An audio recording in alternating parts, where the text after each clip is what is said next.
The Ibrahim Governance Weekend, CGTN's Uche Okoronko has been covering that event in the Rwandese capital. Very strong focus on public services and the trust between citizens and their governments. She joins us now live from Kigali. Uche, this year's event, as I've just mentioned, focuses very heavily on public services and governance issues. What conversations took place on that today?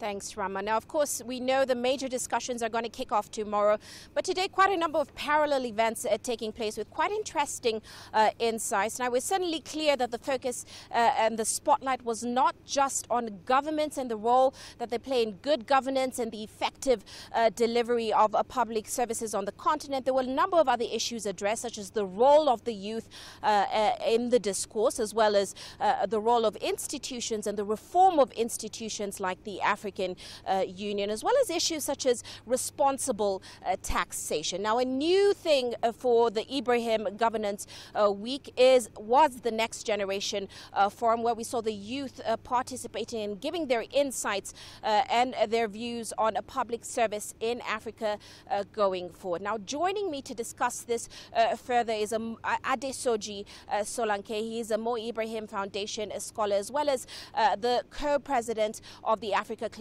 at the London Business School. You're very welcome. Thanks for joining us, Adesoji. Now, let's start with the contributions from the youth at the summit today, especially on this issue of public service. Give us some insight into what they were.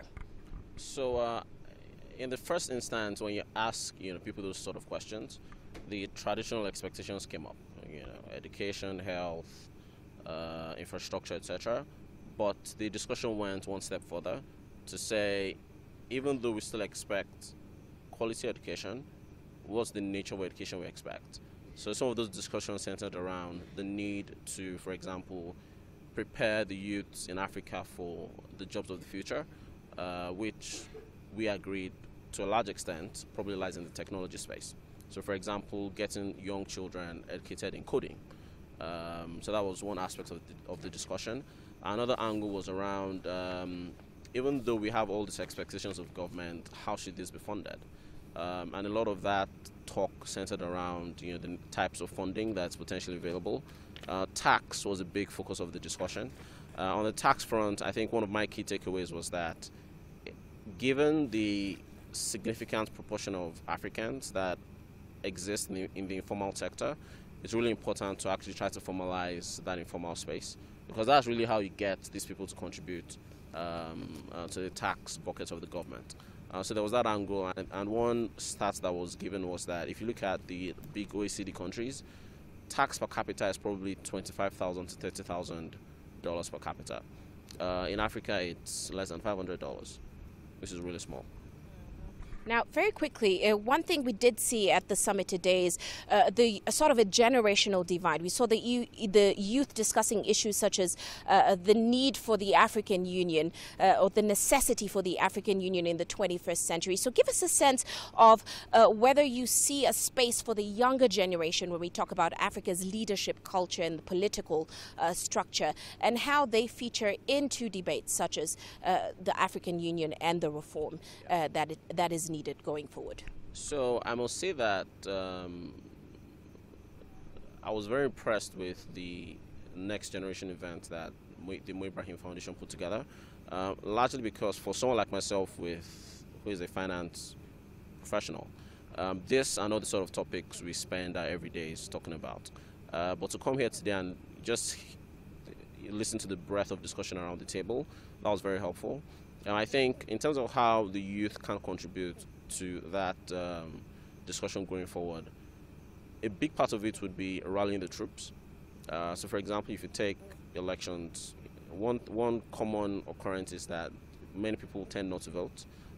There's a role for the youths to play in actually rallying the troops, getting people together, making good use of social media and other technology platforms to actually ensure that we actually, should I say, vote with our hands and not just talk on social media. So there was that aspect of things. The other thing I would say is how we could get involved is, so yes, probably we all argue that the presidents in Africa, many of them are probably too old. but then also it's one step at a time. We all need to potentially start from the grassroots. So there are councils, there are local governments, and work our way that way to the top. You do a good job at the local level, expand your support base, and over time it compounds. So there are different ways we could get involved. And I think the final thing to say is for the Africans that are in the diaspora, the key thing we discussed was that it's important to still be plugged into what's happening on the continent. So come visit once in a while, have friends, because when you eventually decide to move back, you want to have some sort of soft landing.